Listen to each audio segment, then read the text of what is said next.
Hi, everyone. Hopefully everybody's doing well today. Thank you so much for joining us as part of our distance learning support series from the Instruction and Professional Development of CTA. My name is Norma Sanchez. I am the manager of the Instruction and Professional Development Department. You guys are in quite a treat today. You will hear from, this session is going to be a little different than our webinars. We are going to have a panel discussion with 4 amazing educators to talk about an authentic collaboration in a time of distance learning. But first, I'm going to go over just a very brief few slides of introduction, and then we're going to get started on our session. So this is part of our distance learning support series for CTA. We have been doing webinars all of last week, and now we have this week, and all of our sessions are at 3:30 to 4:30. Our sessions revolve around 4 themes based on the needs of educators. We went around listening to educators in terms of what they needed for distance learning support. And they're grouped around these 4 themes. 1 is rich content and effective pedagogy. 2 is culture, engagement, and social emotional learning. 3 is system support and improvement. And 4 is equity, access, agency, and advocacy. And today's session is around system support and improvement. And that's why you see the green on the slides of these sessions. Before we start, we also have been advocating for one piece in all of our sessions. And if you're not familiar, or if you are, that's fantastic. But in our support and advocacy for our schools, there is an initiative that will be on our November ballot that we wanted you to be aware of. It's the Schools and Communities First campaign, and it's Proposition 15. It's an opportunity to increase funding that we desperately need for our schools in California. So please read through the initiative, and hopefully we can count on your vote as a yes on Prop 15. Okay, so with that, I'm going to turn it over now to Ann Jaquith, whom is the Executive Director of the Stanford Center for Opportunity Policy and Education, and she's going to be our facilitator for this session. So if you have any questions, put them in the chat. I will be reading those and informing our wonderful session presenters on them so they can answer your questions. So enjoy your session, everybody. Thank you, Norma, and welcome everyone. We are really excited to be here with you. And I thought before we begin, I'd just tell you a little bit about how we're going to run this session. So in just a moment, I'm going to ask each of the panelists, who are all colleagues at Suva Intermediate Middle School in Montebello, to introduce themselves. And then I have a couple of questions that I'm going to ask them to respond to that have to do with how they've created an opportunity for authentic collaboration at their school this spring. And we'll talk for about 30 minutes or so and hear from them. And then I'd like to open it up for questions from all of you. So in the meantime, as they're talking, if you have questions or responses, please feel free to type them into the chat. So let's introduce our panelists to you. Why don't we begin with Michelle? Could you introduce yourself by stating your role and how long you've been a teacher and how long you've been at Suva? Hi, I'm Michelle Fuentes. I've been at Suva. I'm going to be starting my 3rd year. So 3rd year teaching and 3rd year at Suva as well. And I teach language arts and social studies. Thank you. Could we hear from Myra now? Hi, everybody. I'm Myra Paskier. I'm an 8th grade science teacher. This is going to be my 21st year at Suva Intermediate. It's actually the one school that I've been spent the most time in. I was at another school for only 1 year, but kept coming back. Thank you. Javier. Hi, everyone. My name is Javier Hernandez. This is my 21st year teaching as well. I've been at Suva Intermediate for about 7 years now, teaching language arts, social studies, and AVID. Thank you. And last but not least, Larry. Hello, everyone. My name is Larry McKernan. This is my 25th year in education. I did 20 years in the classroom teaching 3rd and 4th grade, and then 6th, 7th, and 8th grade. And I've been at SUVA for the last 8 years, and the last 3 years out of the classroom. And this past year, I was an assistant principal. Thanks, Larry. So, panelists, you all had an interesting experience this spring. In this very strange and bizarre time when we were learning at a distance and virtually, you all created some opportunities to collaborate in some really authentic ways. And so I'm wondering if you could each respond to how working at a distance has affected opportunities for professional collaboration with your colleagues at SUVA. And who would like to start? Okay, I think I can begin. Okay, great, Myra. So just to give you a little bit of background on SUVA Intermediate, we were a very close staff, and so we have always collaborated very well together. And so I don't want to say that the transition to collaboration, during distance learning was easy, but it made it easier to transition into what we eventually became, which was this, cluster of, collaborating teams based on our content areas. So we went from collaboration as a whole staff to now working, let's say, as departments and by grade level. So that's what it turned out into. And so it became more of an intimate collaboration where it allowed for more, I guess, just closeness and opening of, just being, very vulnerable to what we were experiencing. So that was my experience during that time. And Myra, maybe just also by way of background, could you just describe what the structure of the collaboration was? Because I know for some teachers in schools, they actually felt more isolated during this time, whereas at SUVA, you actually felt more connected. So what was the structure? So as I want to say maybe 2 or 3 weeks into, distance learning, after we kind of figured out the whole craziness of getting our kids into our classroom and so on, Larry decided that we were going to actually start meeting as department team members. And so each team was assigned a specific grade, a specific time during the week. So for example, my team, which was the 7th and 8th grade science team, would meet on a Thursday at 1 o'clock. And that was like for 1 hour during the week. That was the time when we came together, and it was my 7th grade science peer and myself, Larry as our assistant principal, our principal, and also our TOSA. So during that time, we would bring up any concerns that we had, and we would discuss, if we had similar concerns, similar issues, and how, or if we needed help. It was kind of like okay, I don't know how to fix it. Can you guys give me some pointers and so on? So that was kind of the extent. But we had a set time and at a set place, and we knew that at that time we had to meet with our team, and it was like a welcome time to just really just say, okay, this is our planning time. This is our, problem solving time. Even this is our venting time also. Great, thanks. Michelle, you want to add in what your experience was like? Yeah, I agree with Myra that I think we've always been, or for the 3 years that I've been there, I've always felt that collaboration and teamwork was one of our strengths. But during distance learning, I feel like it was strengthened even more because we were so secluded. We didn't have to worry about, being in the lounge or wherever with the whole staff.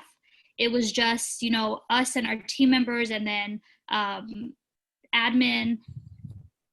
And we were able to really talk about, okay, what we needed help with, what was working well. And I think for me, Being a beginning teacher, it did make me feel more comfortable because I wasn't talking to the whole staff. I was just talking to the people that I normally work with anyways. So it was a sense of just closeness and community. So it really helped me. Great. Javier, you want to share yours? Yes, absolutely. I just would like to elaborate in terms of our structure prior to counseling, the face-to-face instruction. And so structurally, on Mondays, we had the opportunities to meet with our teams and collaborate beforehand. And so as Michelle mentioned, that has been a strength for our staff for many years. And part of that has been led by Larry. And so now when we went to meeting online, the structure was already there. We already have our team, and we have this expectation that we're meeting and we're discussing things that we can do to improve student learning. And so when we moved to distance learning, the focus was there again, and that focus is what are some of the challenges, successes and challenges that we're facing, and what can we do as a team to try to address the challenges.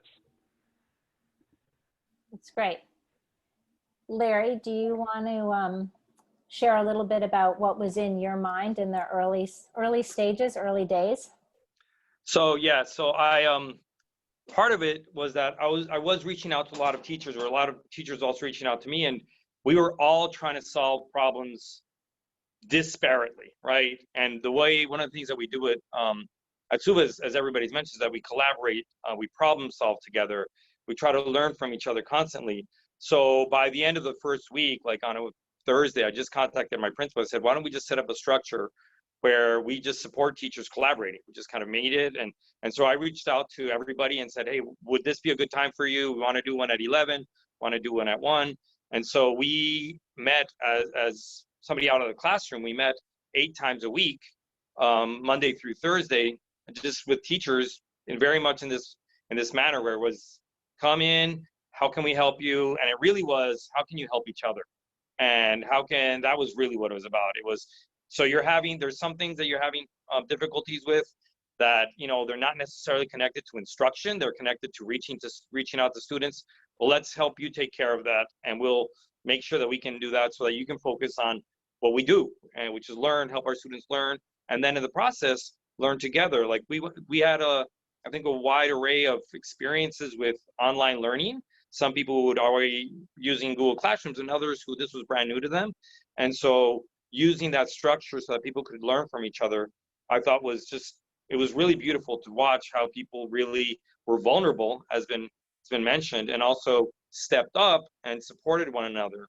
And it was very much kind of like, so what are the difficulties you're experiencing? What are the obstacles you're experiencing? Oh, how about successes? And it was just very much, it went from there. And so people would express their difficulties or obstacles, and they were like, yeah, I'm experiencing the same obstacle. How can we help you with that? And, oh, I found this other learning app. And so it really became a space for learning together, for really like this collective spirit of learning together, which was, I learned a ton during this time. And I agree, one of the other pieces was, I feel, which is odd, that we got closer in many ways. Like these meetings were fun, so it wasn't like, oh, at least for me, it wasn't like I'm there 8 times, I was like, hey, I'm going to meet again with this other great group of colleagues who are doing amazing work and really working really hard to reach students in different ways. So Larry, I think it's really interesting that you said that you learned a ton from listening in and participating in these meetings. And I'm curious if there's something in particular, an example of something that you learned. And then the question that I'm going to ask Michelle and Javier and Myra to follow up on is, I'm curious about what are some of the kinds of strategies or structures that really supported you to learn or to try out new things in your classrooms when everything was so new? Like, how did this collaboration work? Because I think for people who are listening to the webinar, trying to understand, what was it about the way it was structured that helped you to learn and grow? So for you, Larry, you were meeting with these teams before. What were something new that you learned in this online collaboration? So I think one of the things that educators are constantly innovating, right? And this was a space of innovation on steroids, essentially, right? So they were people were looking for different learning portals that were helpful. And so I was learning about all these different portals through all 8 meetings. And what I was doing a lot of is like, oh, I see what you're struggling with a little bit. Have you heard of this learning portal? Okay, so one that came up was, and we're not endorsing anyone, was Actively Learn. That worked really nice. Michelle introduced one called Flocabulary. Oh, that's a great one. And a few people had tried it, maybe 1 or 2 teachers. By the end, most teachers were trying it because they were working on it together. So what I learned was it was kind of validating that we know that we constantly innovate. But as I said, we were innovating in a totally different manner, and we're very much open to new ideas and vulnerable to say, I'm having difficulty engaging kids. What has been an app that's really engaging? Yeah, that's great. Thanks. And I think in like the whole, we were all vulnerable. It also created, in a way, and as crazy as it sounds, a low stress situation where it's like, okay, let's try something. And if it doesn't work, okay, well, we'll move on and we'll try to find something else. So it wasn't like we were held to any specific platform that we had to use. It was, let's try it out for a couple of weeks. If we like it, then we can keep it. And if we don't, then okay, we'll try to find something else that works for us. So I think that was helpful too, knowing that we weren't held to anything in particular. Yeah, and Michelle, I'm wondering, were you guys invited to bring how your tryout went to the conversation, to the meetings? Were you invited to sort of share what you did, how it went? I mean, was that the focus of the conversation? Yeah, it was. So Larry has a whole PDSA tracker where we would talk, okay, what were our successes? What were our challenges? And we were able to share and see, okay, if something didn't work for one teacher and it worked for another, maybe what were the reasons behind that and how can we adapt so that it works for everybody? That's great.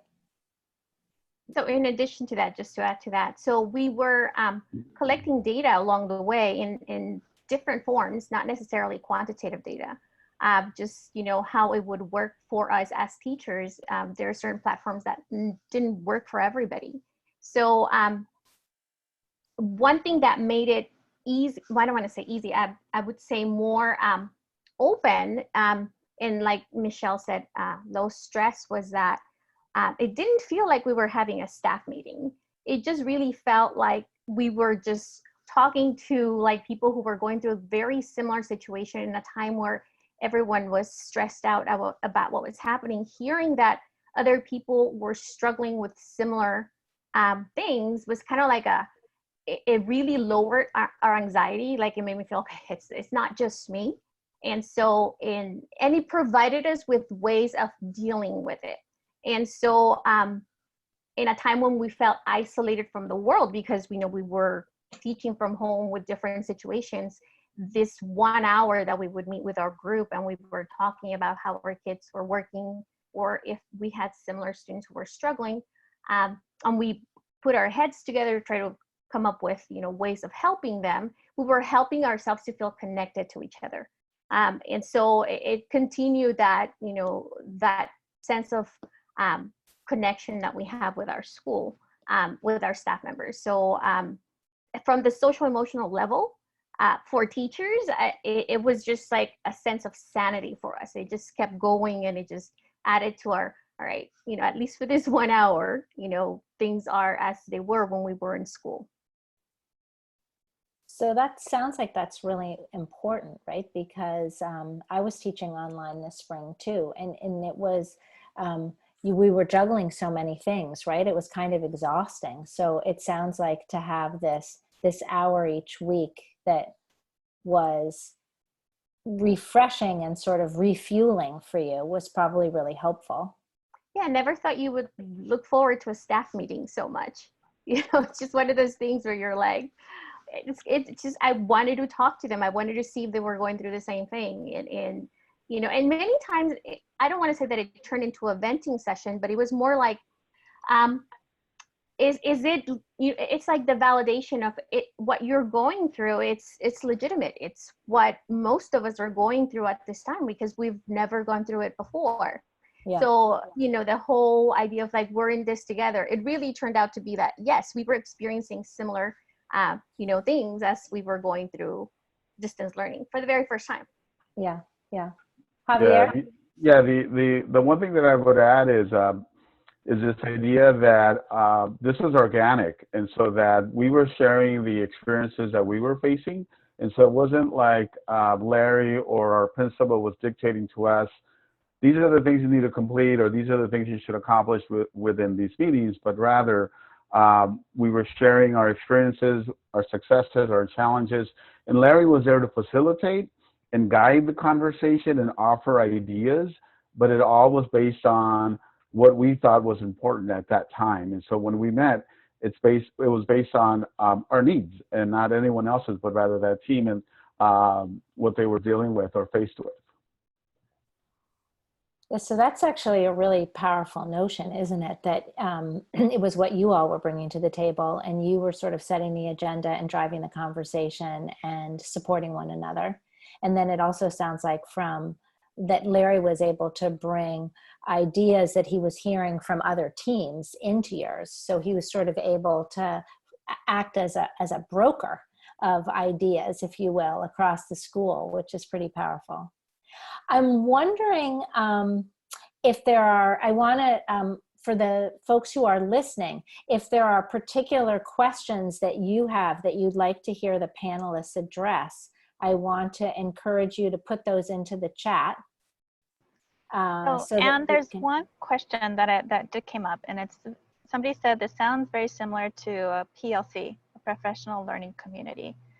Maybe you want to address how maybe it was or was different? Yeah, so I'm wondering, I don't know if any of the panelists would like to respond to that first. It was in a form, a professional learning community, because we would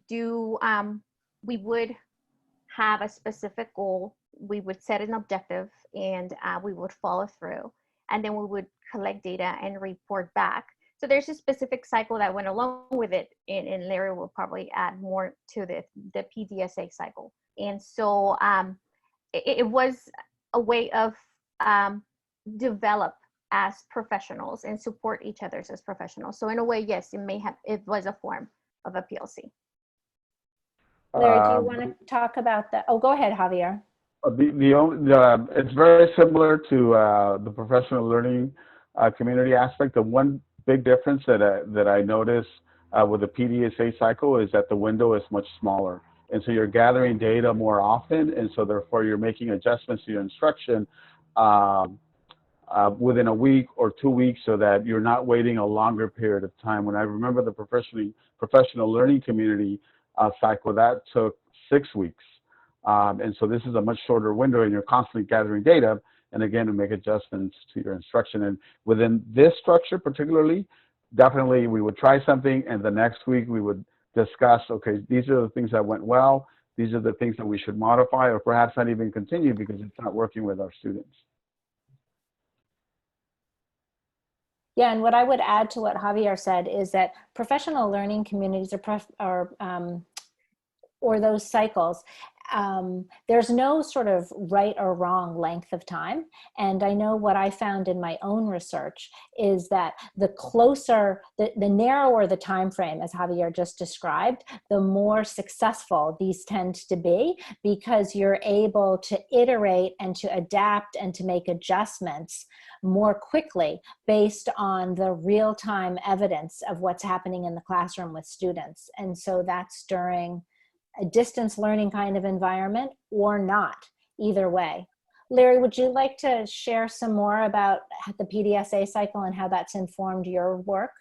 Sure. I would say that probably people at my school are like, he just can't stop talking about PDSAs. So it's something that it's a very simple process. When I started learning about it, it was very very intuitive to say, okay, this is kind of what we do. We just plan what we're going to do it, then we do it, then we just kind of study it. And the study is what is our data source. And as Myra said, sometimes it was quantitative, sometimes it was qualitative, and the A is act upon it. And really it's like, what did our data tell us? Cool. Do we continue with it? Do we abandon it? Do we modify it? What do we need to do?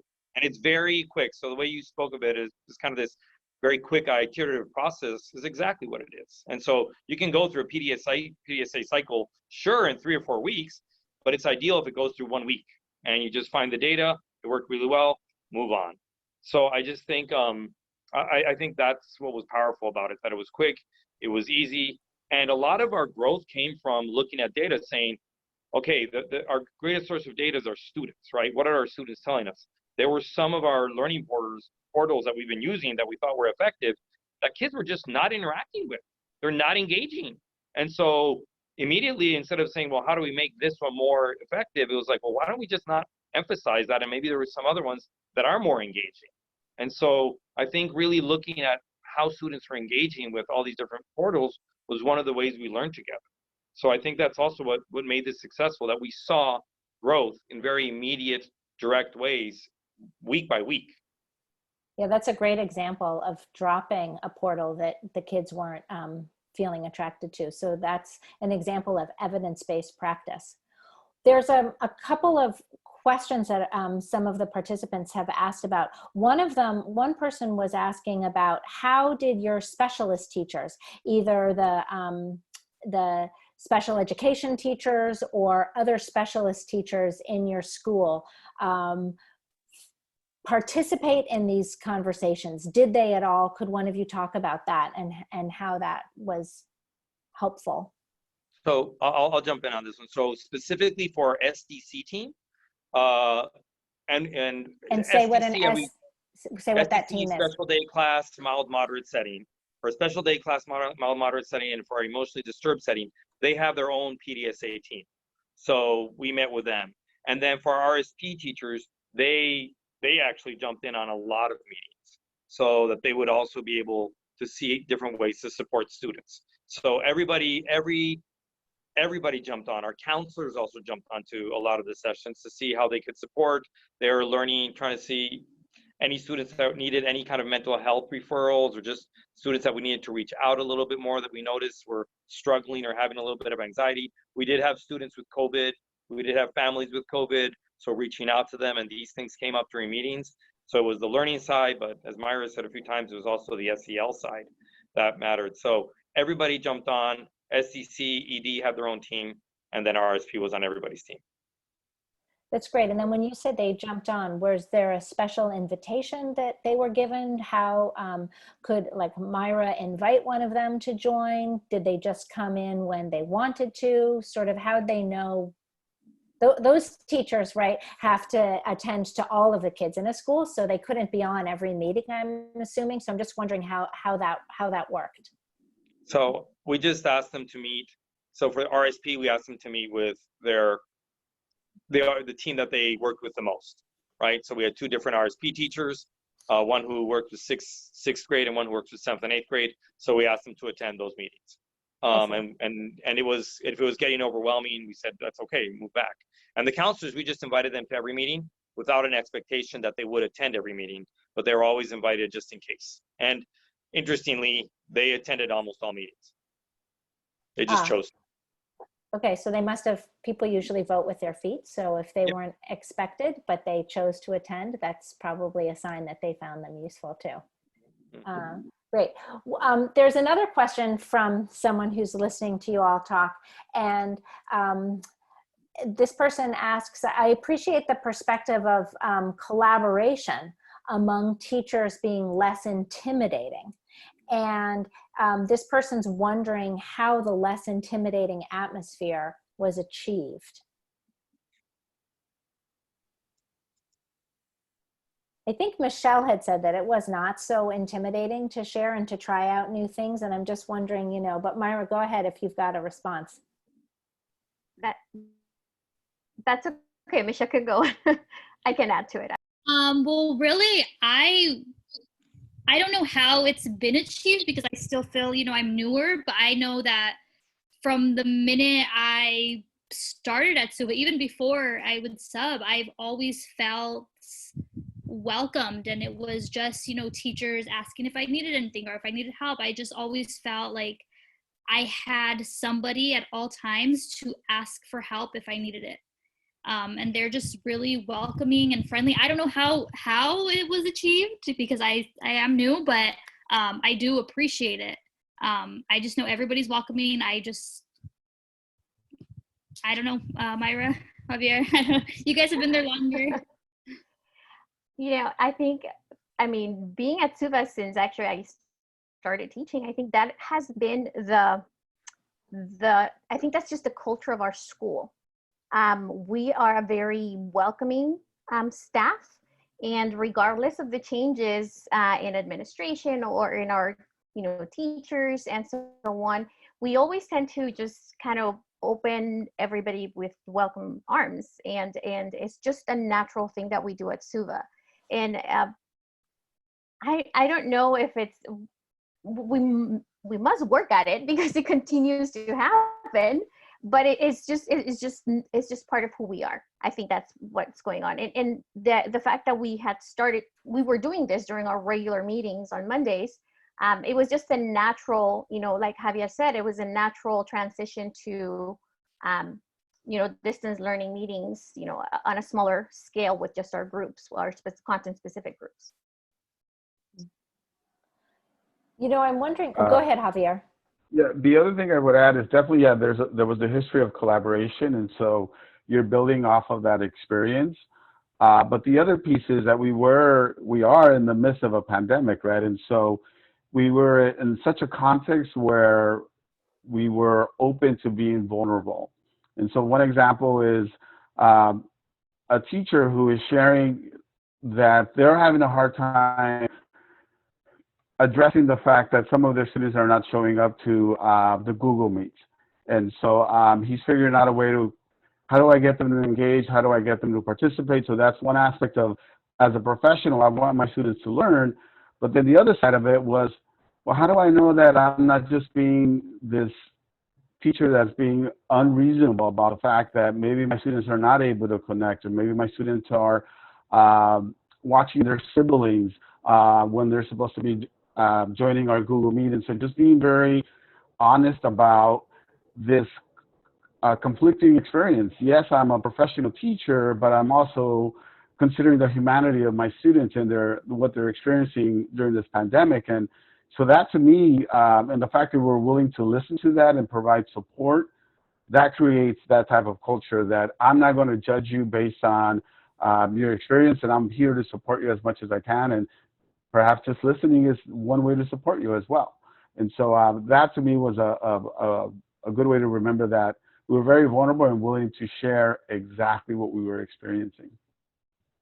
Yeah, that's really helpful. And as I was listening to Michelle and Myra too, I was thinking that beyond welcoming, it sounds like Suva is a place where the complexity of teaching and teaching each student as an individual and providing what he or she needs at a particular moment in time is recognized, right? The complexity of being able to do that well and effectively is really understood. And therefore, you're not going to be successful with every student all of the time, right? That's a really high bar. And so it allows for an openness to talk about the pieces that aren't working as well as you would like. And I think, that's a really important part of, you have to learn, you have to be vulnerable to be able to learn, right? And that's what we have to create in the classroom for our kids too. There's certainly a lot of research that suggests that when adults are able to be vulnerable and learn with one another, then that creates that atmosphere in the classroom for kids. Larry, you look like you're getting ready to say something. So I was just going to add that I think going with that notion of vulnerability is that we were in wildly different places in terms of, people who know how to set up Zoom meetings, Google meetings, and all these types of things, to people who were, quite frankly, really intimidated by that process.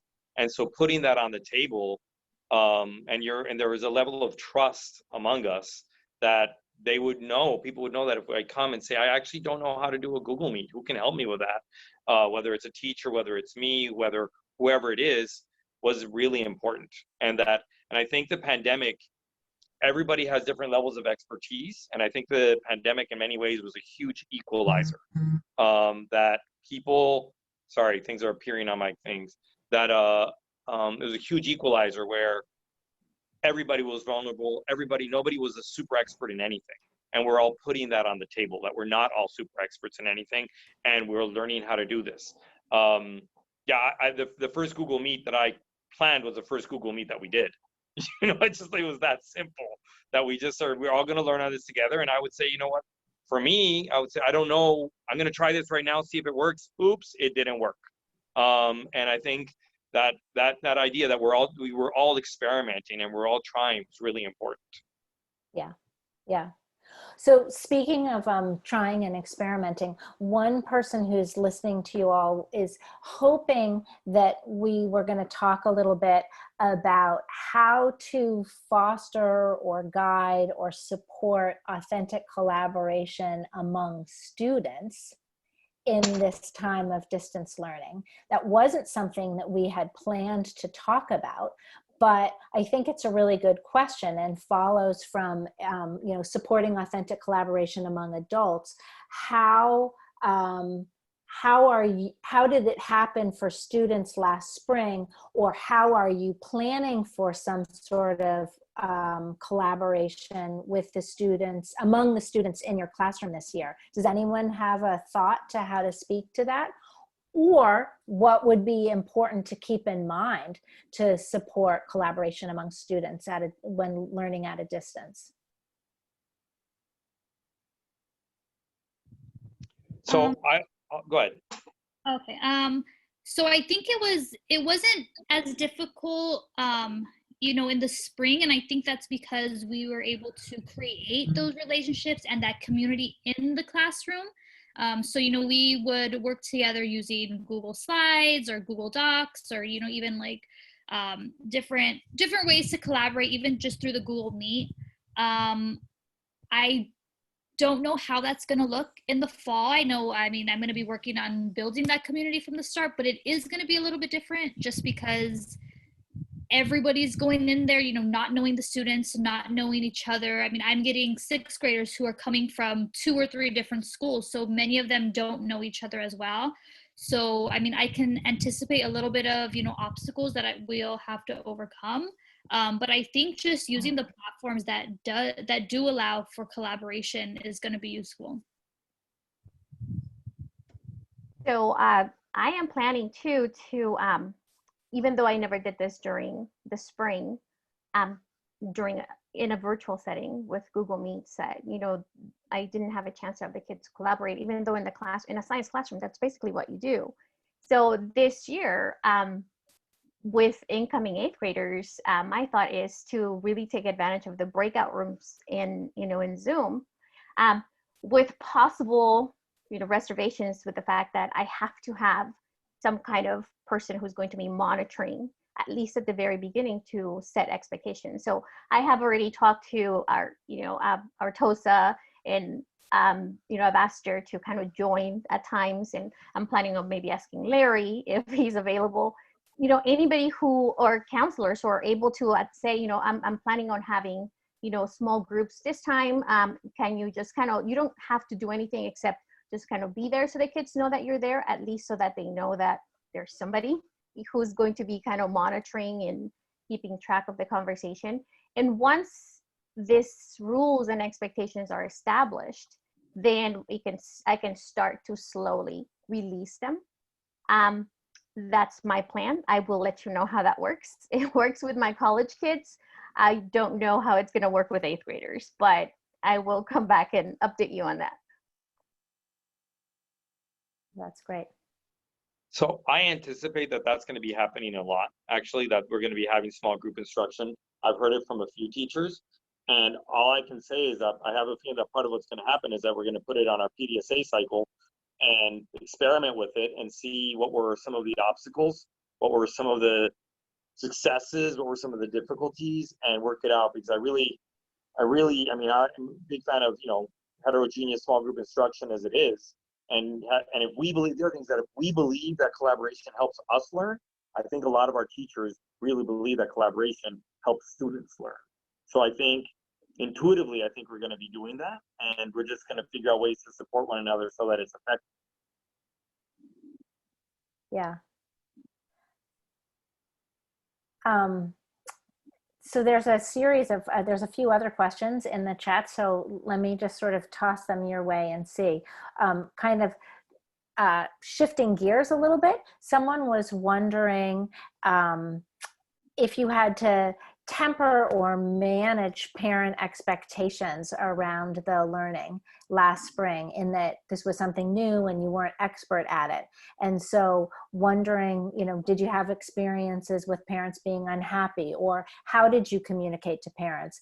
And what I would add to that question, so that it's not just focused on last spring when we were figuring everything out while the, you know, things were running, related, what, if anything, are you planning to do as a school or as individual teachers to communicate and set expectations with parents about the learning for this coming year?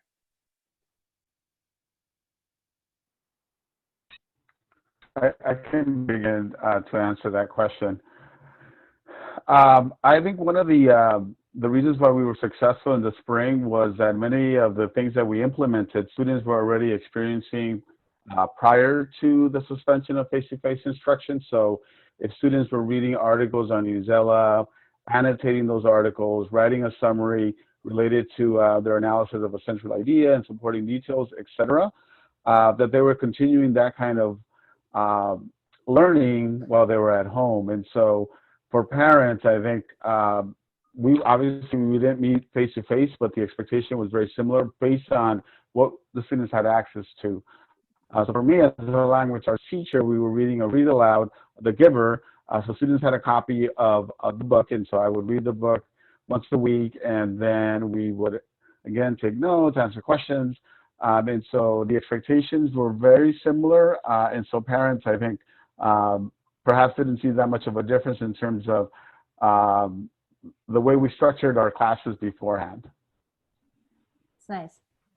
Javier, just that story that you told about the students reading text and annotating it, and thinking analytically about a piece of writing, it strikes me as such a powerful invitation for middle schoolers to be asked to do a little, to show to their parents what it is that they've been doing, and to like have some kind of an exchange about it, and then bring that back to class and report in, that they can be the messengers for the parents about this really rich learning that's going on that might sort of help quell some anxiety. I don't know.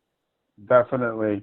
And the other aspect of it is also a student could say, you know, I completed the assignment, I went and I read the article and I annotated the article, and then the parent will send you an email and say, oh, I noticed that my son or daughter didn't complete the assignment.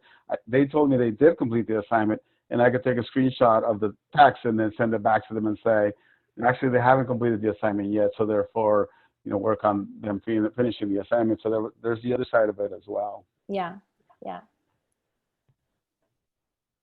So for me, now that Javier brought up the emails, there's a lot of emailing going back and forth. I mean, there was mass emails that would go on from my end, you know, to my students and to their parents as well. And many times I would have, you know, back and forth conversations with parents about, you know, my son or daughter said that they did this, and I'm like, well, this is what they did. And so it was kind of like, okay, so how do we work so that they actually get the work done?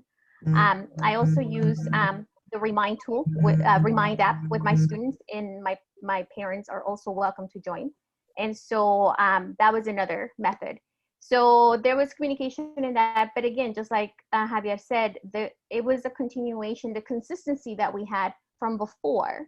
Like in my case, we use lab books in class, and so I turned it into a digital lab book that they had to use, which followed the same format. And so that gave the kids that sense of, you know, okay, familiarity and consistency, because this is the way that things are done in the classroom, and the expectations are the same. So that, you know, added to, you know, the continued expectation. Now, as to the upcoming year, still working on, you know, the syllabus and sending that out to our, you know, our parents, and making sure that you know, they are informed just like they would at the beginning of a regular school year of what the expectations are. Now on a, you know, in a virtual sense, just, you know, that is just a follow-up to how things have been done before.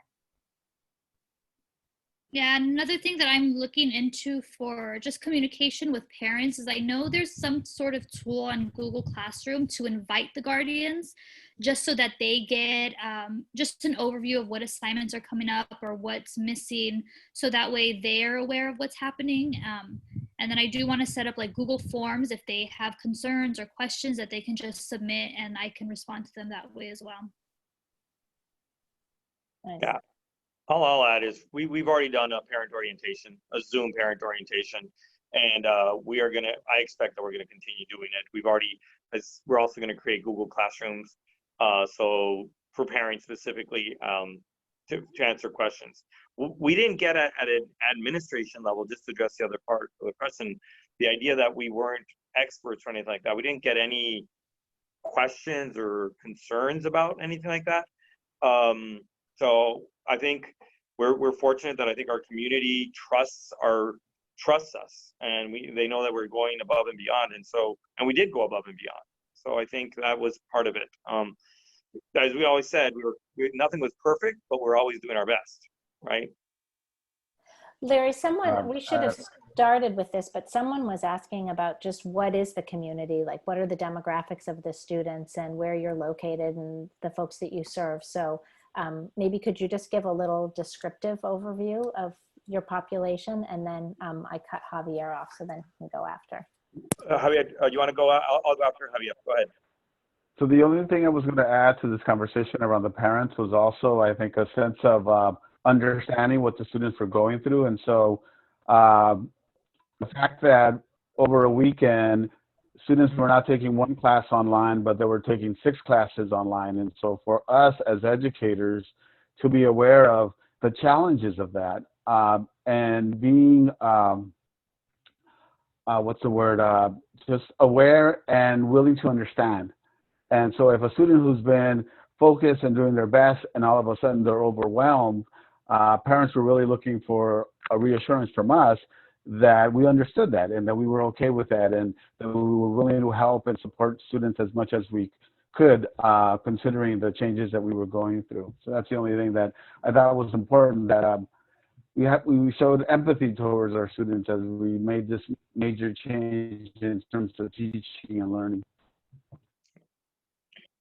Yeah, so the demographics of our school are we're about 99.7% Latino. We're a Title I school, 85% low socioeconomic. We are basically East LA. We're in the city of Bell Gardens, but essentially we're on the eastern part of Los Angeles. If you know LA, we're right next to the 710 corridor. It's a working class neighborhood. Mainly immigrant neighborhood, very wonderful, hardworking families who have a very strong bond with each other and with the school. I feel very welcome, I think. Thanks, Larry. So maybe one last question. Someone was asking if your students bought into the remote classes, or to what extent did you all struggle with student engagement, and then how did you sort of work on that problem? I think that was a typical problem in all kinds of communities. I know I had a son who was fairly truant from high school once we went online, and I couldn't really do much about it. So. Yeah, that was pretty much the norm. And I think along the lines of, collaboration within our, content specific groups, we also would reach across content areas and collaborate with each other because we share students. So if I had a student who was struggling in my class, I would reach out to the math teacher and say, hey, how is this student doing with you? Is he doing work? Is he turning in work? And she would be like, yes, they're doing work, but I'm going to talk to their parents this other time. I will let them know that they're not doing so well in your class. And so we would help each other out. And so that was part of what we did. I did a lot of phone calls to parents, talk to parents. And a lot of parents wanted to hear that, they I guess also the familiarity of just hearing that other voice that they know. And many of them were struggling with their kids not wanting to do online learning because the kids were, a lot of them thrive in the social interaction that goes on in school. And suddenly this was taken away from them. And so the depression set in. And so I had to reach out to a couple of my students and tell them, absolutely agree with what you're going through. I mean, it's legitimate. We're all struggling with this. It's, it's something that we've never gone through before. And so just, recognizing that we were struggling together kind of helped. At some point, I think we kind of had to accept that there were certain things that were outside of our control.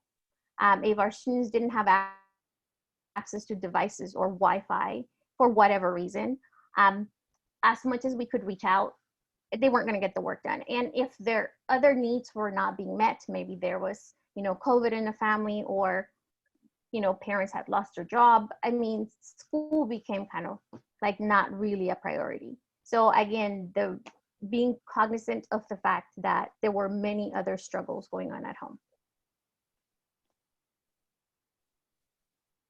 Yeah. So one of the data sources, one of the things we were constantly checking was what was the level of engagement. And one of the things that teachers were talking about is that a lot of students see this as a buffet of education. So they were trying this piece and then they would not do that piece. But I think our level of engagement across the board was pretty high. So consistently, meaning every week doing some level of work, we had 60 to 70% of students doing work, but we had much higher levels, because I've seen that at other places, like only 60% ever did any kind of showing up. We were very consistent at 60 to 70, and almost all of our students did some level of work, right? And we were constantly, not as a metric, kind of like what I was saying, like, what is a quantitative, how many did we do? It was just like, well, how many students participated in this? Okay, what can we do to support that? What can we do that as admin to support it?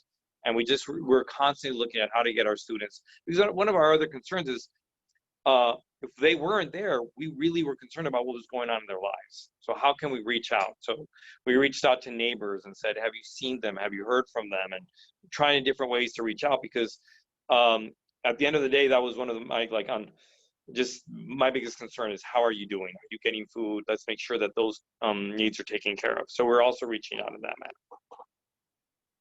Yeah, so just providing a level of care and social and emotional support to the children and to the families, right? In the same way that you all were providing that to each other through your weekly meetings, it sounds like, right? Mm-hmm. I'm curious, when does school start for you all at SUVA, and will you be fully at a distance, or what's the plan?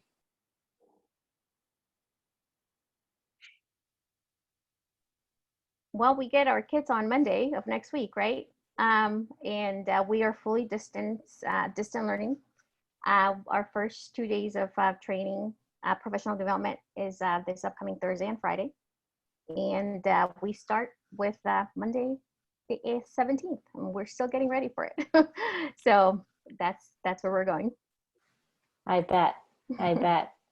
I think people are just feeling really appreciative for listening in to the conversation, and I'm just scanning to see if I missed any questions. But I think there was just one question from someone who was wondering and hoping to learn how to use the Google to be able to invite parents. And I don't know, Michelle, if you have more information to offer about that, or if maybe that's something that we can share with people afterwards. Or maybe Larry, you do. Yeah, I've never used it. I just know there is an invite guardians. I don't know if that, I'm sure on my part I have to get the emails from the parents somehow, but I know once you get them, it lets them know, it gives them summaries of their students' work. So I'm going to try that this year and see how it goes. Sounds good. All right, Norma, did you want to have folks do something else? Yes, And before Norma does that, I just want to thank the panelists so much for taking their time a couple of days before school starts to share with folks what your experience was last spring and how you're carrying it into the new year. yes, thank you, everybody. This was such a great session. I think that it's so valuable to sort of think about not just the students, but the teachers and how to support each other through this, because we are human beings as well. So I'm going to share my screen very quickly and just go through a few slides that I need to discuss a little bit, just to let everybody know that we have 2 more days of webinars remaining for this week. We'll start our next launch in September, but we have great sessions around English language development and students with special needs and homeless students. Tomorrow is a great session for elementary grade levels from Erfan Tovar, and then for secondary for supporting distance language learning. So we want to thank you again. Our presenters were fantastic. If you could please do us the honor of, underneath the tile where you logged in for this session, for this webinar, there's a small box that says session feedback. Please provide us your feedback. And also, if you are interested in a certification of completion, you simply click on that as well underneath the webinar, and you fill out a form, and you will be able to obtain the process for a certificate of completion. So I will stop sharing my screen and thank everybody again. Hopefully you guys have a wonderful school year, and I'm very confident that since you have this structure in place, at least you'll have each other to support you through this, and your students are very lucky to have you. So we want to say thank you from CTA and Stanford and Suva Middle School, and we hope you have a wonderful day and week. Thank you, everybody. Thank you, everybody. Thank you.